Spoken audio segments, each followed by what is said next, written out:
Hello and welcome to the Three View Mirror podcast, the podcast you never knew you needed in your life. We cover the 70s, the 80s, the 90s, and even beyond, discussing three different topics in three different decades from three different viewpoints. But that's not what everything is about in this podcast. This podcast asks you, the listener, as well as the co-host, to figure out how these three seemingly random topics are related at the very end. Each week, the three of us take turns hosting the show and coming up with these three topics. These two gentlemen here have no idea what I'm about to introduce to them. So we're going to get started. This is the Three View Mirror podcast.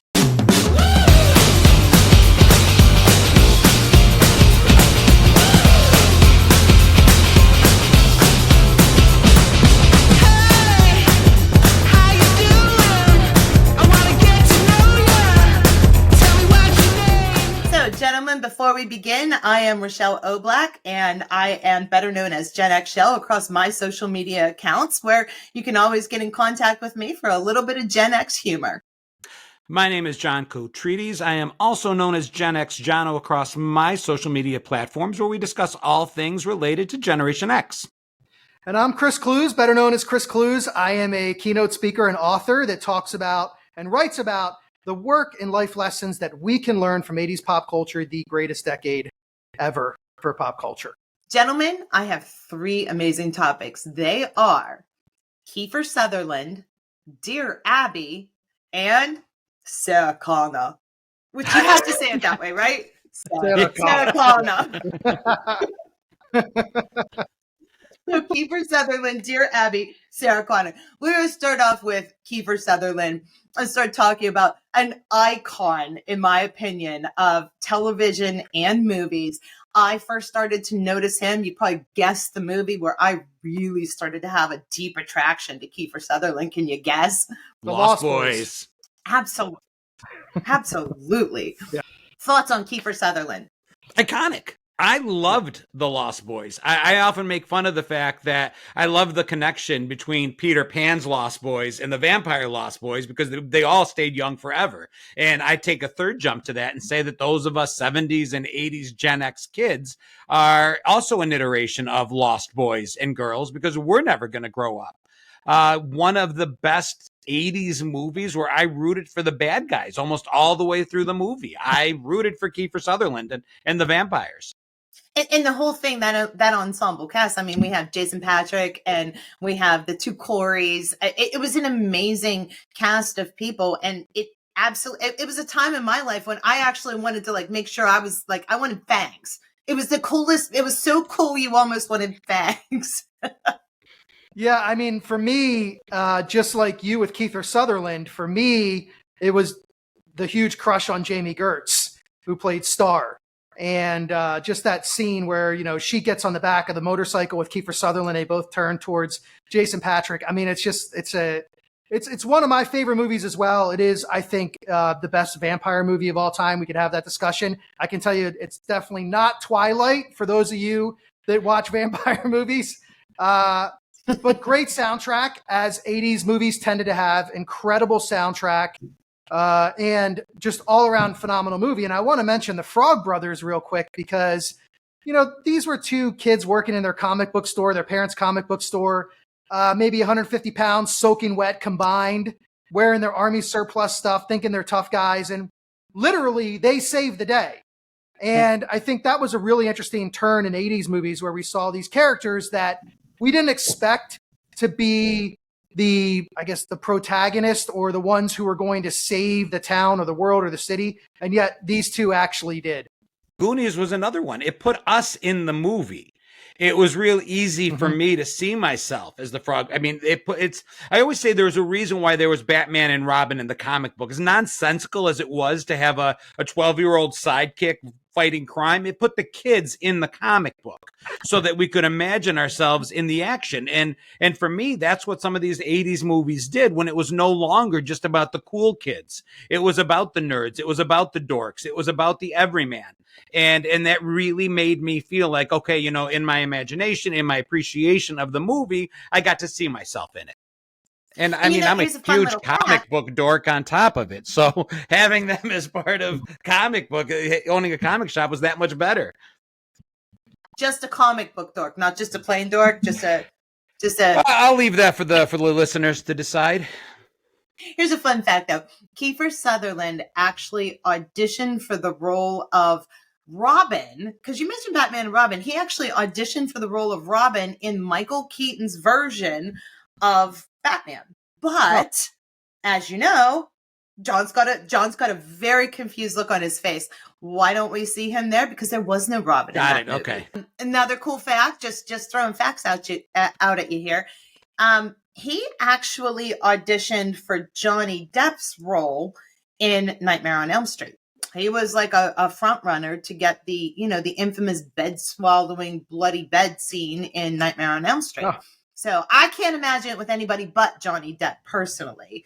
And that was another one that just made me want to, That's so cool though, Chelle, that you bring that up, because I imagine like the 80s in these casting rooms, in these audition rooms back in the 80s, to imagine the members of the Brat Pack and the Lost Boys and these, I mean, there were so many mid-20-year-old actors probably all auditioning for the same roles. And to think that Kiefer Sutherland is passing Johnny Depp and Jason Patrick and Charlie Sheen in hallways auditioning for roles before they, really made it huge. What an amazing group of actors and actresses going through that time period that we as younger kids, if not looked up to, then at the very least admired. And then you talk about the ensemble cast, because Flatliners, speaking of big stars, Flatliners was another amazing movie that I loved of his. I can always remember Billy with the red hoodie. That was a huge thing. We used to do that in school all the time. If anyone owned a red hoodie, we always put it up and said we were Billy. Yeah, and if I could just jump in here with the Lost Boys. Kiefer Sutherland actually played Eyeball in the movie Stand By Me as well, which was, I'm sure it wasn't his first movie, but certainly like his villain turn as Eyeball in Stand By Me, which was actually, I believe, the same year as The Lost Boys. It might have been a year before The Lost Boys, but a fantastic movie as well.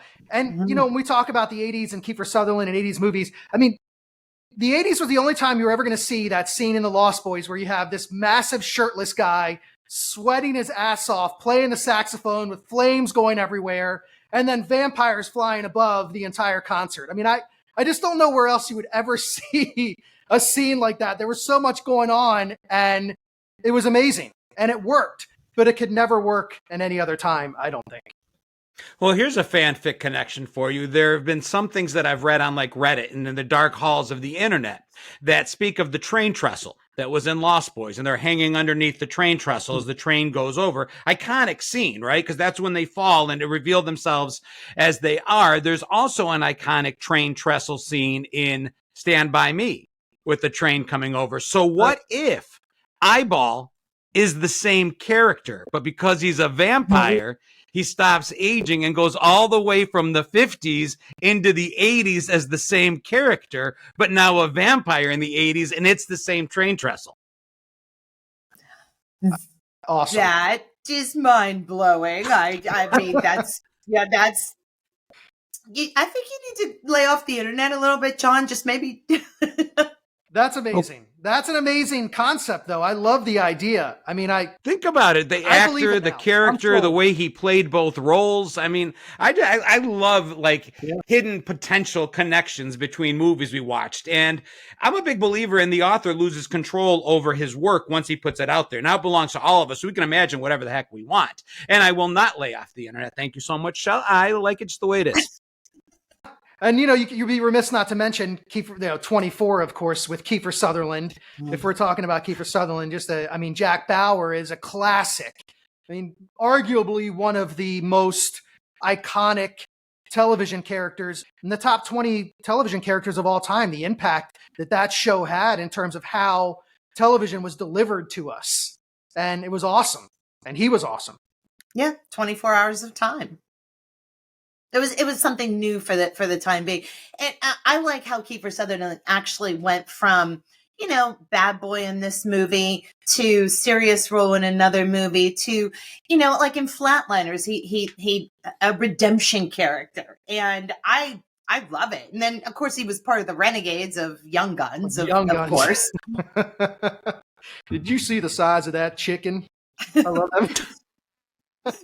Keep quoting, Chris. Keep quoting. I love that movie. Are you kidding me? Like I could, when they all do the peyote, and he's like, he says something like, "What if they can see us?" Because they're like on their horses backwards, and they're going through like I think like I don't remember who was around, but a bunch of people around. And what if they can see us? And he's like, "We're in the spirit world, asshole. They can't see us."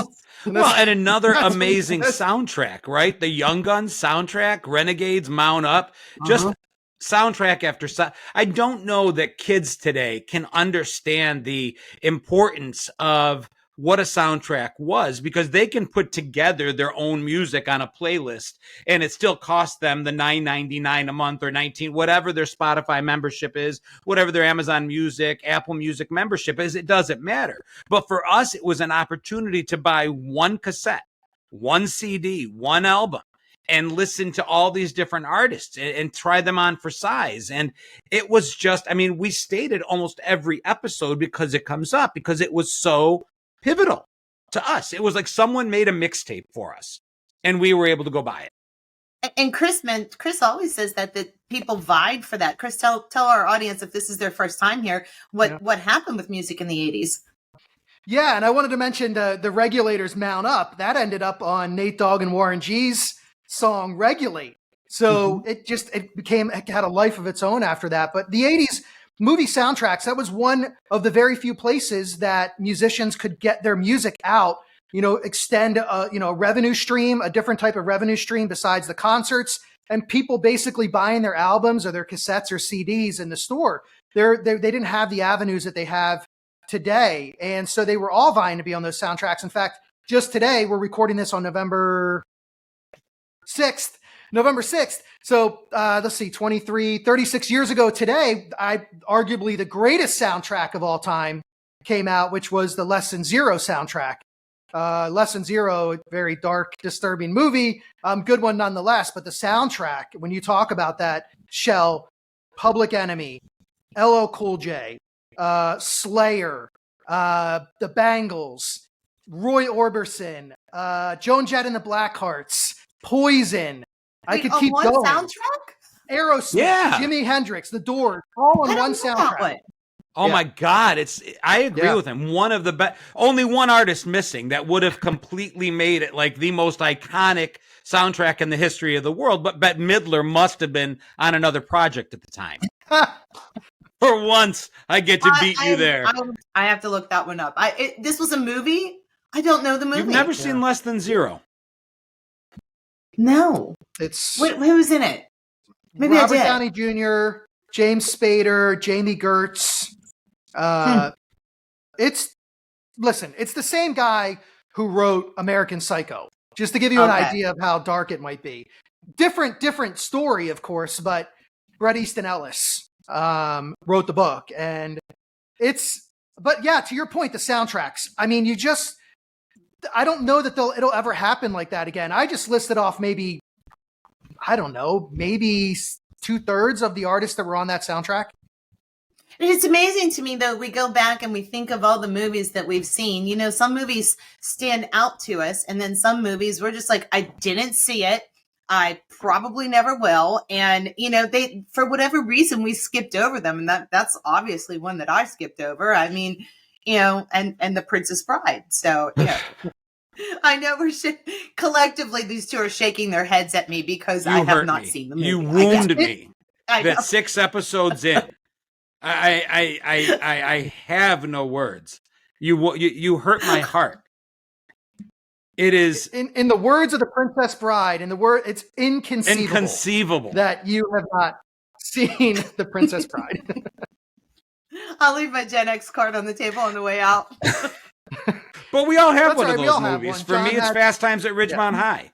For Chris, it's Dirty Dancing. It's no matter how iconic or pervasive a movie or something, we didn't have time to see all of them because there was so much going on in the 80s. And it's ironic that it was a time that there was no internet, there was no social media, there was so much missing that's available today. And yet we still were so busy doing so much that we didn't get to see all of it. And then the other part of it is, for the most part, if we missed it at the theater, in our youth at least, then we missed it. And then by the time Blockbuster came along, by the time all these other things came, there was such a backlog that there still wasn't enough time to see it all because new movies kept coming on top of it. Yeah. And can we mention that Kiefer is just a cool name too? Can we just, I mean, it is a pretty cool name. Kiefer is a pretty cool name, and you don't hear it often at all. No. But such a cool name. You know, I did not, and speaking of lack of internet from way back, I actually did not know at the time when I was watching, I don't remember when I recognized it, but I didn't know he was Donald Sutherland's son.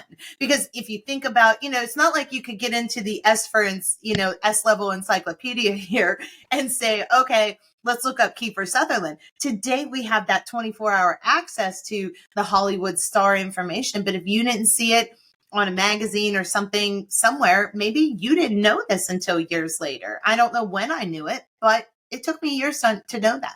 Yeah, just like Emilio Estevez and, you know, Martin Sheen's son, obviously along with Charlie, but yeah, Emilio Estevez, who I don't know the whole story behind why he kept the Estevez. Maybe he just didn't want people to know, or he didn't want to maybe be hired for that, but I guess they would know. And you mentioned, Chelle, I think you mentioned Nicolas Coppola.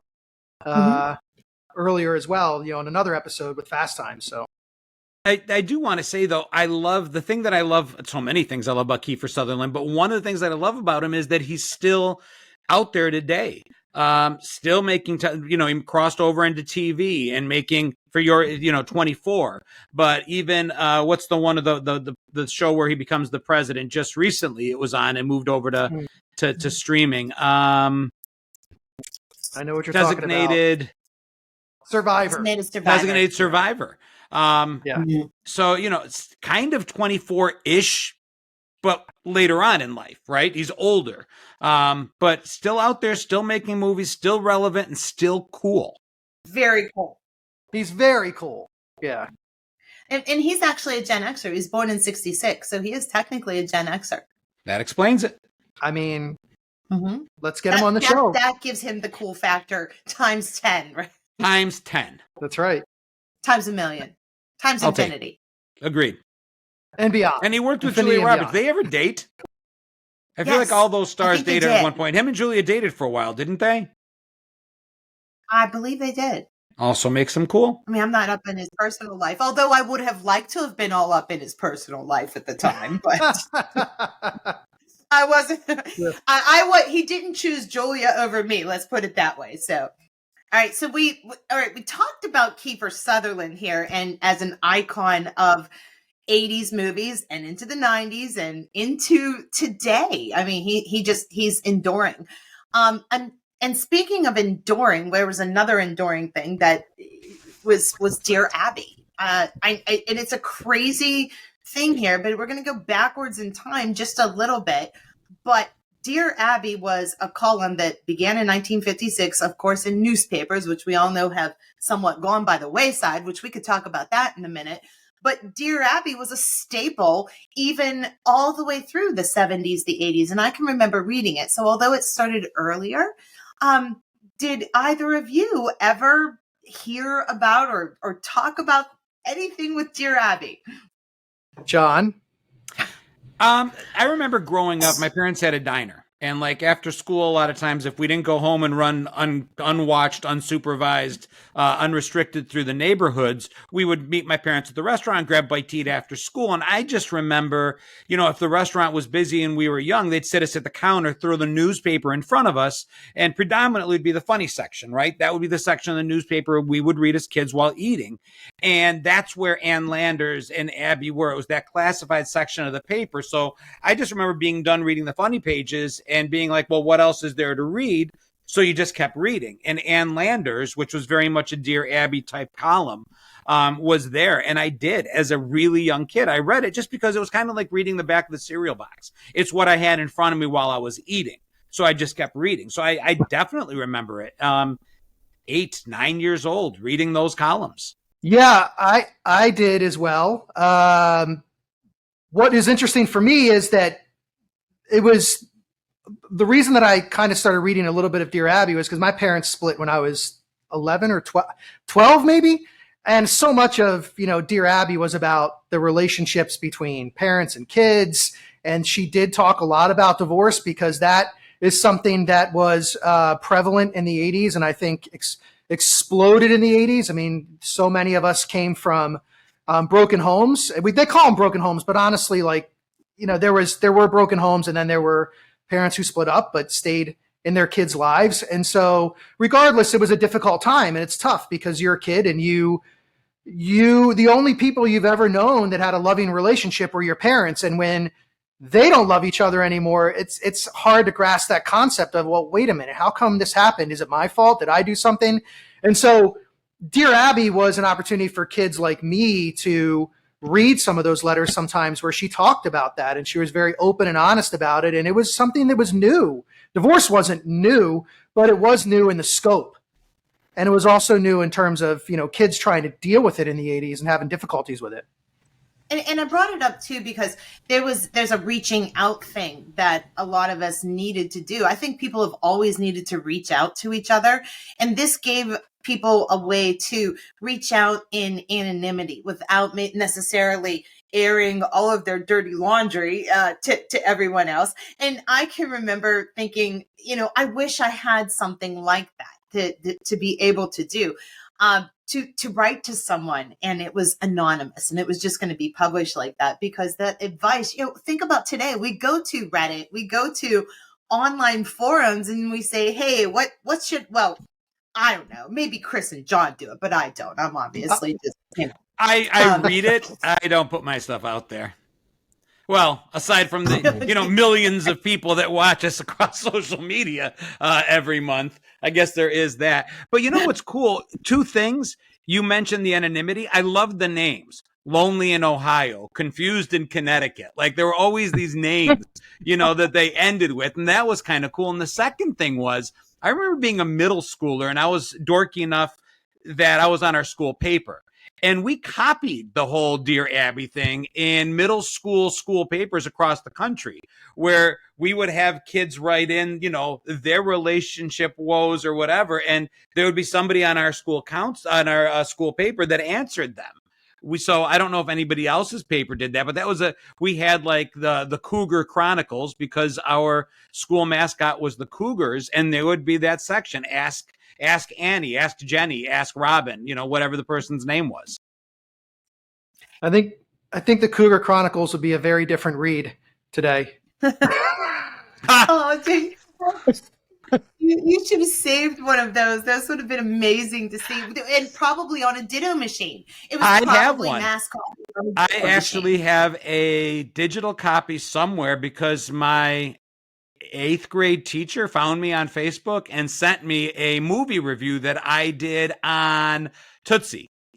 So I was the critic. I was the 7th grade movie critic, and I did a review on Tootsie. And she just sent it to me like 3 or 4 weeks ago. The coolest thing, just kind of looking back and seeing and I don't have any recollection of writing it, but there's my byline in the school. It was kind of cool.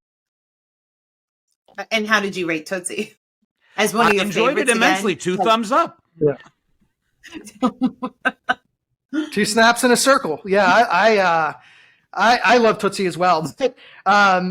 I going back to what John said, like the names of the people, like the anonymity that they used. I loved that aspect of it as well, and it does remind me a little bit of a previous episode where we talked about something similar with the handwritten letters, and I don't want to give it away, of course, but that was something similar. And so it's really interesting that obviously in the 80s, we had just this one true way to communicate if we weren't speaking to somebody, and we had to actually write it down. And then we had to seal an envelope and stamp it and send it in the hopes that Abby or someone else would give us the advice that we were looking for. Unlike today, as Chelle said, you just go to Reddit and you look it up. And John, did your school have like an anonymous box for the school newspaper to be able to put these things into, I think and we probably did. everybody knew who. Or Mr. Gordonier was Yeah. our edit. Like, he was the teacher connection. You could hand it into Mr. Gordonier and he would deal with it. But it was cool. And then there would always be like the initials gossip. We had a gossip section where it would just be initials. So it'd be like, RB was seen with CC in the hallway. Are they going out? What's the deal? That's amazing. It's good memories. There was an innocence to so much. You will hear me say repeatedly that our generation was filled with contradictions. We were so innocent in one sense and so not innocent. Knew things way before our time in other ways. It's just very cool times. The other thing I was going to say related to this, though, was just like Dear Abby and Ann Landers were advice columns, the 70s and 80s brought up an entire genre of that, right? There was Miss Manners that you could write to if you wanted to know something regarding etiquette. There was Dr. Ruth Westheimer that you could reach out to because she had a syndicated column. Yeah, before she actually had her TV show. Just like Sakana, who's coming up. You know, Yeah, you that's have right. to say it that way. You have to say Dr. Ruth. Dr. Ruth Westenheimer. If there was one person throughout the 80s that I could not imagine having sex at all, it was the preeminent sex expert.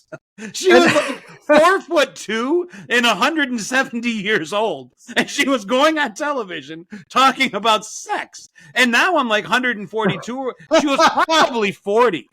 Yeah, you're right. She probably was. Just like the Chelle is older today than Dr. Ruth was then. You're probably right, because the Golden Girls were the same way. Like we looked at the Golden Girls the exact same way, and they were like 48 and 53 and 55 in the show. She's 95 now. And still alive. So that would have made her like 45 back. So she was born in 28. Wow. So she was like 50 and 78. She was our age. Yeah. What was her little tagline? What was the little thing she said at the beginning? She had something that she said at the beginning of every show. I can't remember what it was. Google it, John. Go have sex? Do it right. She was big on as long as you had consent, anything goes. She was a dirty little woman. When it comes to sex, the most important 6 inches are the ones between the ears. Someone was sticking it in her ear? 95-year-old woman. I didn't hear a word she said, and I'm still laughing. We've strayed again. Chris, you're supposed to bring us back. Come on, you're the adult in the room. Yes, you are the adult. It's still advice columns. Okay, we're the advice columns. I mean, I'm the one who said that the Cougar Chronicles will be very different today, so I don't know if I'm the adult in the room, but yes, the advice columns. I mean, that was, again, the only way for people to truly get advice outside of going to, a psychologist, which, again, that's a huge leap for most people to say, like, I'm going to actually, today we think about it very differently. I mean, I don't know. I read about a lot of people like, my therapist. But in the 80s, that was not something that people talked about. It wasn't something that people did on the regular. And if they did, again, they didn't talk about it. So these advice columns were where people could actually get some information about either something very serious in their life or something not so serious, like, how do I, as Miss Manners, which fork goes on which side of the plate? I still don't know. I got to back up 1 second. It took me, you were continuing to talk, but it took me a minute to understand what you meant by Cougar Chronicles. And then I'm sitting here and I'm going, okay, Dr. Ruth was 50. Dr. Ruth was a cougar. Shh, I'm a cougar too. I'm at that age where, that's okay. Yeah. But Dr. Ruth was a cougar too. I think cougars are technically in their 40s. Oh, shut up. Late 30s, early 40s was the whole cougar movement. Oh, no. I think the word there's a show on it, Cougar Town. Grandparents. Nana. You're a nana. Oh, Banana news. What I was going to say is then these columnists, right? You can still take it one step further back then, because that, we have Dr. Phil today, but like I remember learning stuff about this kind of stuff on the Phil Donahue show. And that's, Dr. Ruth would be on there. Dear Abby would be brought on there. Ann Landers would be brought on there. There'd be like extensions of these things. And they all were basically about the same thing, bringing to the masses these topics, this information. To Chris's point, this was therapy for a lot of people. They got to see someone going through what they're going through on television, in the newspaper, relatable content, and kind of brought it into their lives as advice, because no one went to therapy. And if they did, it was either court ordered or you kept it to yourself. Or could you imagine as a kid going to your parents and saying, I really think I'd like to have a therapist to talk about my feelings? Could you imagine that conversation? No. I think the conversation would end with what feelings? Yeah. What feelings? You don't have any and you're never going to. So there. And I don't want any listeners to take from it that if my kids come to me and want, I don't think there's anything, even, I think it's highly healthy to be able to voice your feelings and speak to disinterested third party and all of that. So I'm not bashing it. I'm just saying it wouldn't have ended well for us. Our parents would have, number one, it costs money. So the first question would be, well, if you need to, can you find a free one? Or talk to me. What do you need? Tell me. I'll tell you how to fix it. It just wouldn't have ended the same. So these were the ways that people sought this stuff out. I am not connecting this to Kiefer Sutherland at all, by the way. Maybe by the time we get to, I'm spinning. I do want to say, when you mentioned the Nana news, it just totally I'm sorry to go off topic here, but when you said Nana news, my brain went right to the Great Space Coaster. And no news is good news about Mary Gnu. Yeah. I don't know why Nana news sparked that in me, but it did. So that's wonderful. I remind you of a GNU and yeah, Gary GNU. The best GNU of them all. Yeah.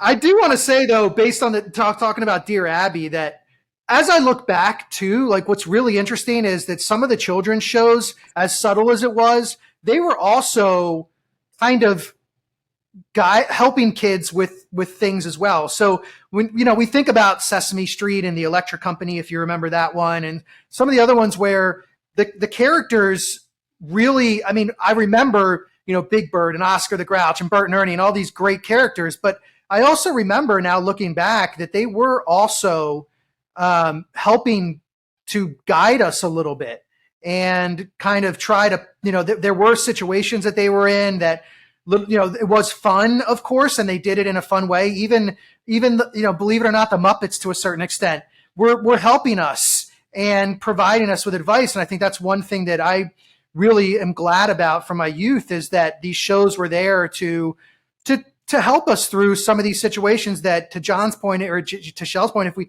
said to our parents, they would say, "What do you mean your feelings?"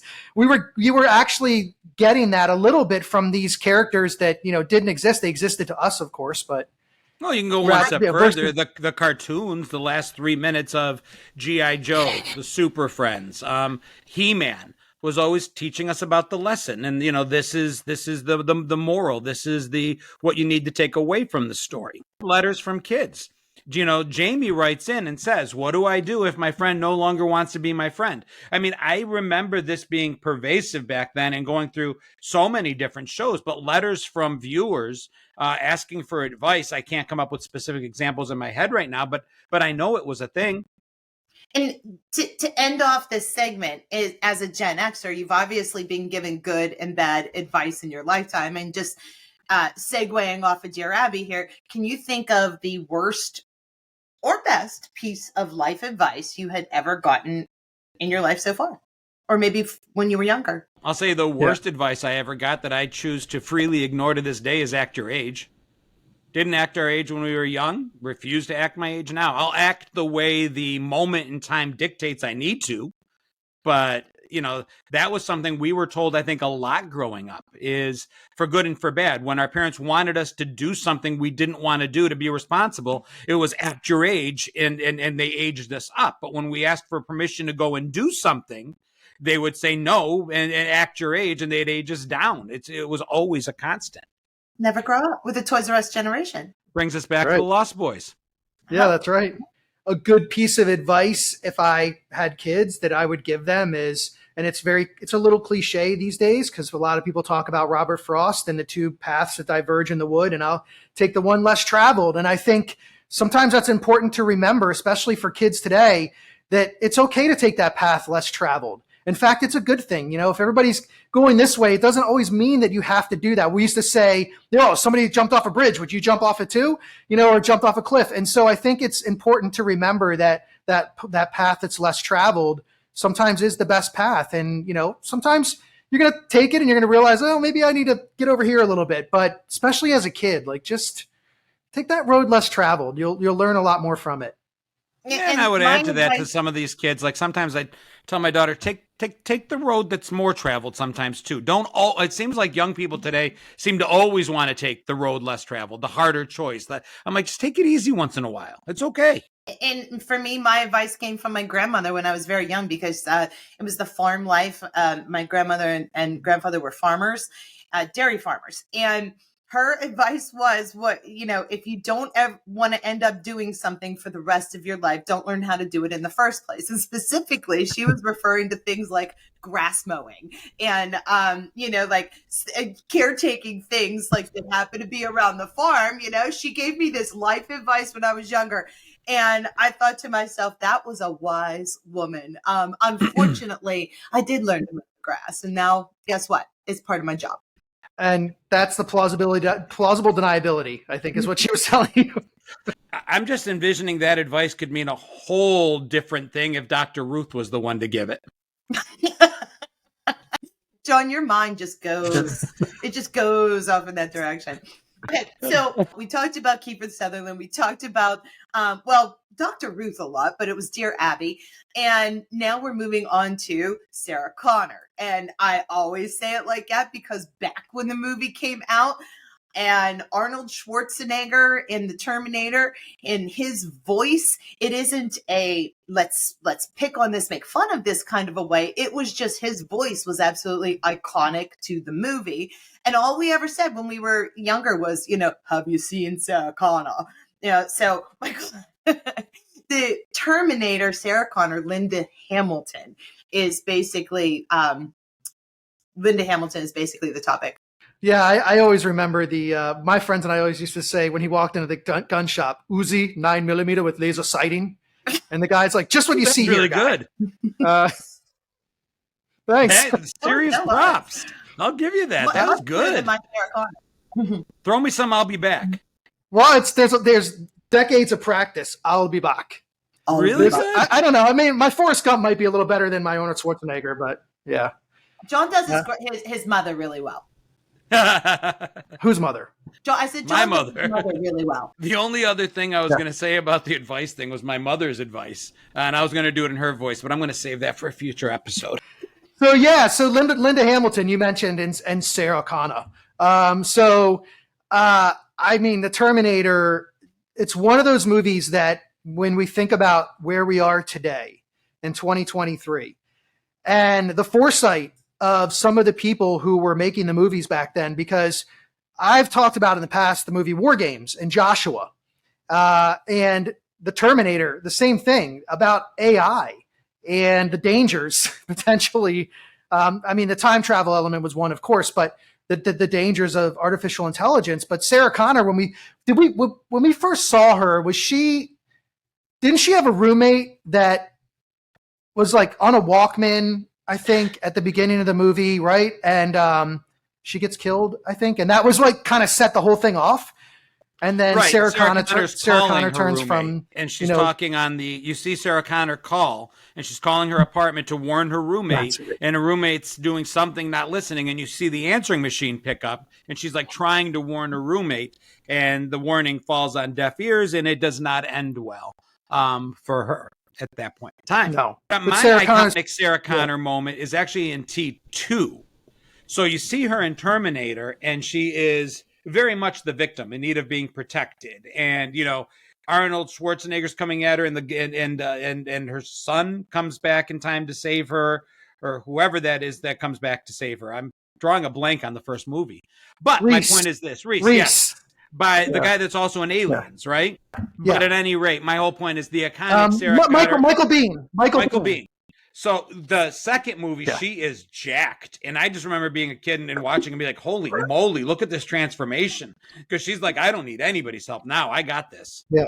She was one of those characters, when we talk, especially in Terminator 2, very similar to Ellen Ripley in Aliens.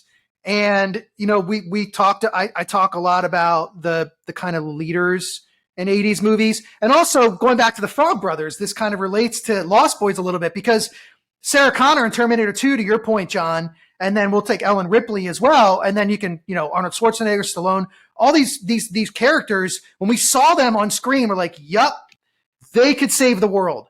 And why was that? Because, Bonnie Tyler's song, I Need a Hero, it's got to be fast and strong and larger than life. And they were fast and strong and larger than life. And we expected them to be able to save the world, unlike the Frog Brothers or any number of protagonists that we saw in the 80s who actually did save the world as well. Sarah Connor was a throwback to the people that we expected to be able to save the world. And they came on screen and you said she was jacked. We're like, yeah, absolutely, she could save the world. I can still recall the scene in T2 when she had a rifle with one hand. She was injured in some way. She was in I believe it was the hospital. She's got one arm. She's doing that with a rifle. And that was, you wanted to be, girls identified with that movie a lot because we wanted to be as badass as she was, and conquering the world. So you're right, Chris. So Linda Hamilton, I mean, we think about people who could have only been that character. And how we talked about Kiefer Sutherland earlier.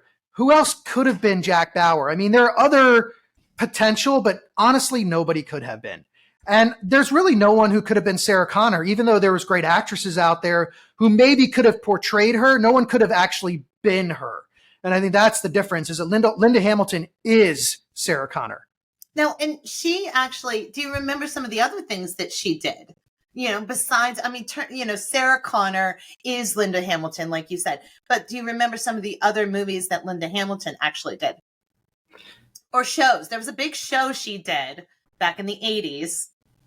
And I bet you it was not one of those boy shows. Like, you guys weren't tuning in every whatever night of the week to watch it. It was Beauty and the Beast. Do you remember that? Oh, I forgot she was on that. The movie? No, the TV show. No, the show. Oh. TV show.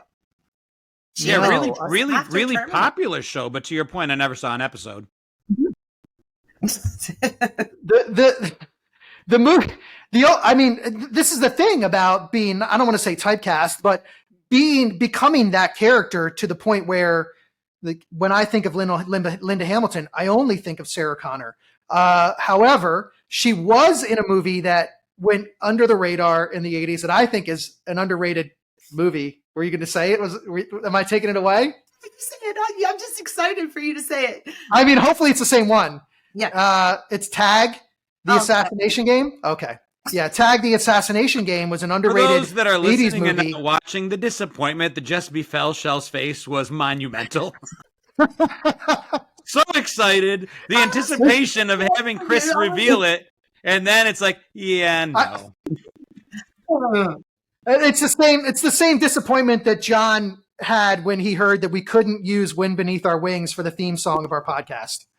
So what movie? I wasn't going to take it away. Oh, no, I was going to say, what movie were you thinking about with her? Children of the Corn. I was a horror fanatic when I was a kid. I've literally seen all of the B, C, D level, everything horror movies from back in the 80s. And she was actually in Children of the Corn. That's right. Children of the Corn was one of those movies that when I was a kid, we absolutely adored that movie. It's I guess, dark side of my personality, but I was always into horror. So I was excited, and the audience can't see it if they're listening, but I'm going, oh yeah, I can't wait for him to say it. And I was like, oh. I am no closer to making this connection than the moment we started. Have you thrown us clues that I've missed? I'm not even I'm like, was there a movie that Kiefer was in with her? And then I'm like, well, if that's the connection, then Dear Abby would have had to be. I've got nothing. And I'll add to the fact that those who are listening can't see this, but there is a Raggedy Ann doll above Chelle's head that is freaking the hell out of me. I'm just looking at that thing, Yes. and it's going to join me in my nightmares tonight. You have two stars on both ends of the spectrum here. And then you have something that seemed even more random thrown in the middle, the Dear Abby column, and Ask Ann Landers. That I was thinking that might give you a little bit of a clue. No, I mean, I'm struggling right now, and I'm trying to think of, I'm trying to think of how the middle piece, the Dear Abby, connects all of it, and I'm struggling. But you wanted to know about, while my brain is moving here, you wanted to know about Tag, the assassination game. And so it's actually on a college campus, they play this game with toy guns with darts, and it's called Tag, the assassination game. And they play it for fun. And then of course it becomes real. There's a real assassin, and then they're trying to, stay alive because this kid is mistaken for somebody that the assassin has to hit. And she is on the run. Linda Hamilton's character, Susan, I think her name is on the run with the guy. They're both trying to run away from the, and I think she may have been a secret agent or something that's trying to help him. I can't remember the whole thing, but it's a fun movie. Now, is that a movie you saw in the theaters, or is that a rental? I think I rented that because I was 12, and I think something about the title probably was, I was probably told maybe not. But I'm pretty sure it was a rental for me. Speaking of being 12 and rentals, were you allowed to go to, and this was pre-Blockbuster or small town stores, the rental places where you went to go get a movie, and there was maybe a set of saloon doors, separating the adult section, literally just slotted saloon doors, the adult section and the kids section. And it was just a little mom and pop shop. And, maybe that might've been the first place I ever rented Terminator, because I didn't see Terminator at the theaters. It might've been the first kind of a place I rented, that, and first was introduced probably rented to Terminator as well. T2 I remember seeing in the theater. I remember T2, Terminator 2 being a huge push because of the special effects that came into play. That was the first time they'd had that sort of morphing technology shown on screen. And at the time it was cutting edge. I see it now and I'm like, wow, that, it's funny how much it impressed us back then and how not impressive it is today. But yeah. I don't know what it would take to impress us today. We watched The Boy Who Could Fly the other day with my 11-year-old, and the green screen imagery, she just laughed. She's like, oh my God, green screen, it's so hokey. They have better apps and filters available on TikTok right now that can make them look like they're flying. But I'm like, she's like, how did you watch this stuff and not just, I'm like, because I don't know. We removed ourselves from reality. We're like, it didn't have to look perfect for us to let ourselves be taken with the movie on that ride. Yeah, I would also say that I wish they would get back to on location.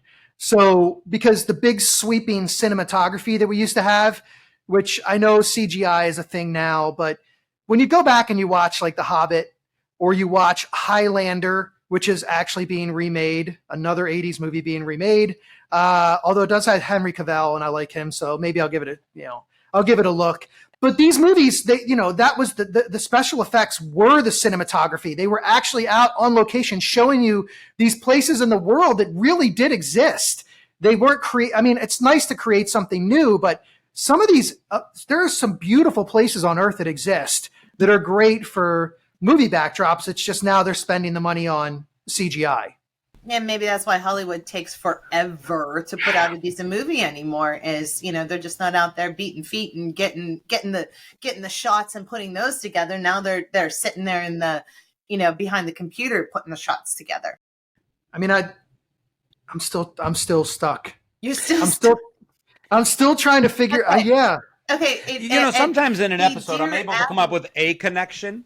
And it may not be the connection, but at least I'm like, yeah, I can kind of see there was a progression that all three enjoyed. Or, I have never been so far removed from getting anything Okay. Well, maybe I thought I made this one too easy. I thought I made it to something that was going to jump out at a lot of people right away. And it is because maybe we don't know enough. Maybe you don't know enough about Abby and Ann Landers. I know that they were related, right? Well, those two were related. They were more than related. Were they sisters? I thought they were sisters or something. More than sisters. Ann Landers and Abby? I thought they were sisters. Well, when I say more than sisters, they were together. Lovers? They were like partners. Married? I'm like lovers. I'm like that. Well, what's, I mean, I know you grew up in backwoods Pennsylvania, but I don't know where you're trying to go with it. You're like more special level of sister. Like not sister, twins. Oh, they were twins. Okay. Kiefer's a twin. So Linda Hamilton's a twin, Kiefer Sutherland's a twin, and Ann Landers and Dear Abby was a twin. Dear Abby, yes. And I have to read these names because Abby, let's see, Dear Abby was born Pauline Esther Friedman, or vice versa, and Ann Landers was born Esther Pauline Friedman. Like they just took the first and middle that's names. not confusing at all. When they went on. Yeah, exactly. And I thought maybe those two that people commonly knew that they were not only sisters but twins, and that they were connected in that way. And that Kiefer Sutherland, I did mention his dad. I tried to put that in there, family life, kind of a thing. Kiefer Sutherland has a twin sister that works in the film industry as well. Twin sister, that's cheating. Twin sister. And Linda Hamilton also has a twin sister. She passed away. But Linda Hamilton also had a twin sister who appeared, if I'm not mistaken, she appeared in The Terminator at some point with Linda Hamilton. I knew Linda Hamilton was a twin. I knew Abby and Ann Landers were sisters. I had no idea about Kiefer Sutherland. But what's funny is, and we always talk about hidden connections or connections you don't intend to be there, Linda Hamilton was in The Terminator with Arnold Schwarzenegger, who was in Twins with Danny DeVito. Yes. I did so much. Let me tell you, I was on my computer going, I knew where I had this idea from, and I knew what I wanted to do with it. And I wanted to make some more connections out of it. And yes, I was going with twins and stars that had twins and so on. There, James Cameron, Linda Hamilton was married to James Cameron, and I was trying to make some connections there with James Cameron. And I had other people that I could have named as twins, but then I thought it would be too obvious. And that's why I went with Dear Abby and Ann Landers being the feuding twins of advice. So, yeah, I was just going to say it's great. I mean, I would have never made the connection because I didn't even know that Kiefer Sutherland had a twin. And I was starting to try to think about, well, Ann Landers and Dear Abby, are they doctors? Are they psychologists? Did Kiefer Sutherland, he played a doctor, I think, in Flatliners. Did Linda Hamilton play a doctor or a psychologist at some point? So I was trying to cross it that way. I completely thought I blew the research on this one, that you, Chris, being the movie guy, would absolutely get that connection, especially bridging with Abby and Ann Landers in the middle. No, it was great. I could not figure it out. And when I think of twins, you love horror movies, and all I can ever get now, I can't get the twins from The Shining out of my head.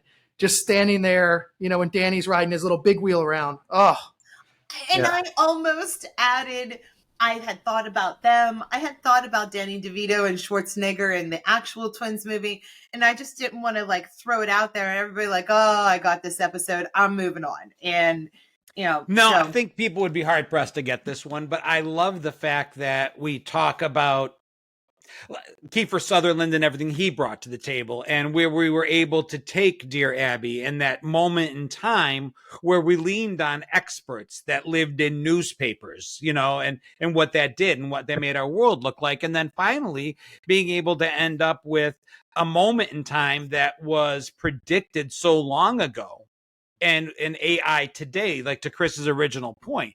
If you haven't seen Terminator and you're considering putting together a project where artificial intelligence begins to run our cities, maybe go watch the movie first. There's something there. I loved the episode. I loved all three topics. I just didn't know how to put them together.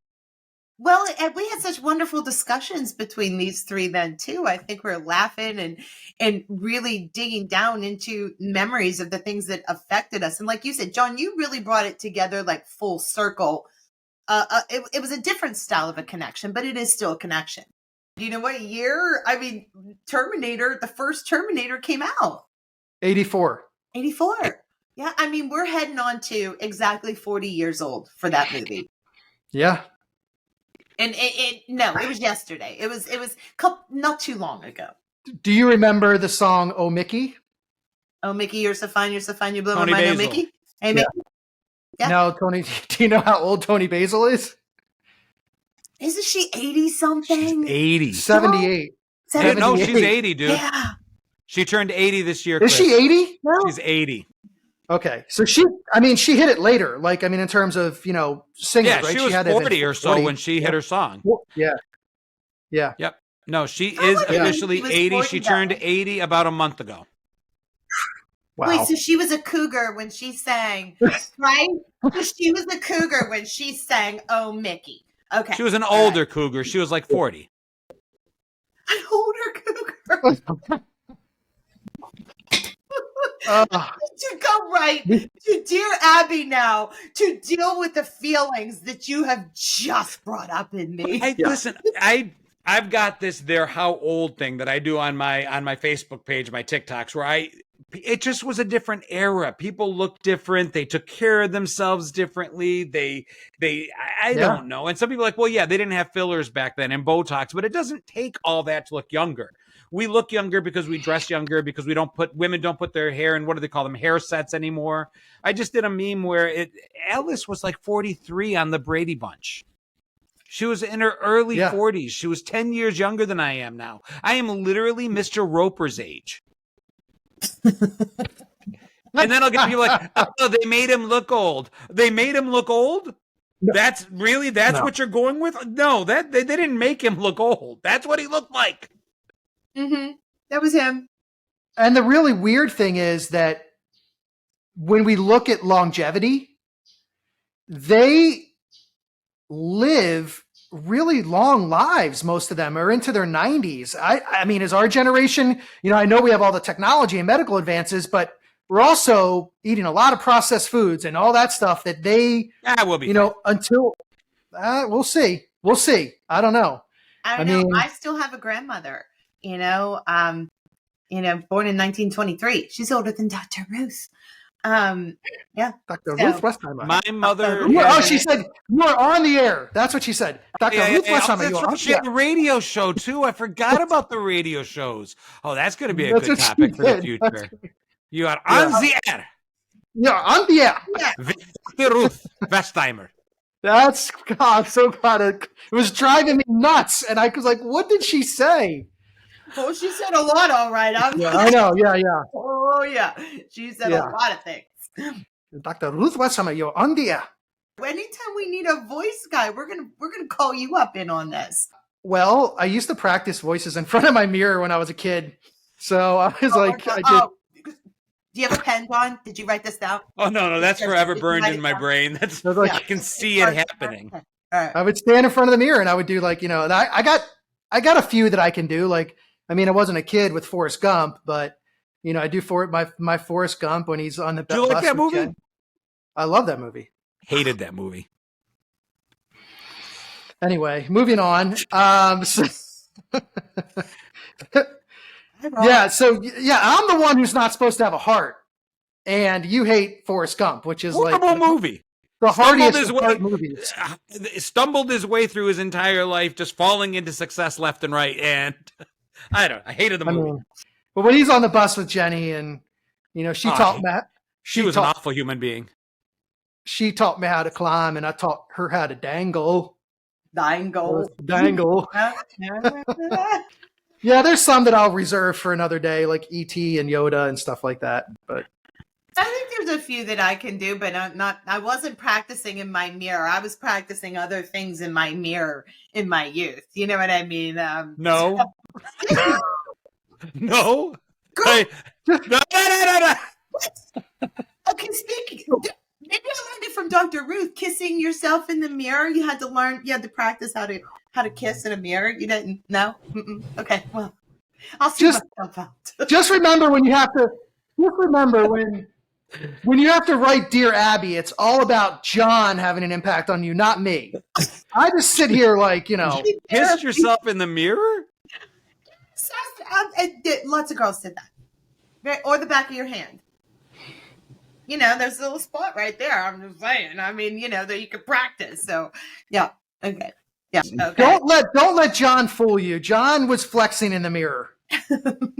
No, I really wasn't. I had nothing to flex. You've seen the pictures of me in my formative years. There was nothing to flex. Yeah. So who's up next week? It's you, Chris. It's me. Okay. That's cool. Yeah, that's great. I love doing it. All right, so next week, it'll be Chris's turn to host and see if he can continue this streak, this unending 0-win streak for the co-hosts. We are now 0-6 in determining what the person's bringing to the table. You guys kind of got my one with the Farrah Fawcett thing. You each had, there was a 3-part there, and John, you got the first one. Yeah, really. But the bathing, we don't want to give it away. Maybe people are watching out of order. Oh, but yeah, we can't talk about that. The main crux of that we did not get, and it was right in our faces. Yeah. Yeah. But that's what I love about these. I love that it is so obvious sometimes, and I can't even say it's so obvious that we think of it and dismiss it. It's hiding in plain sight. We just don't see it.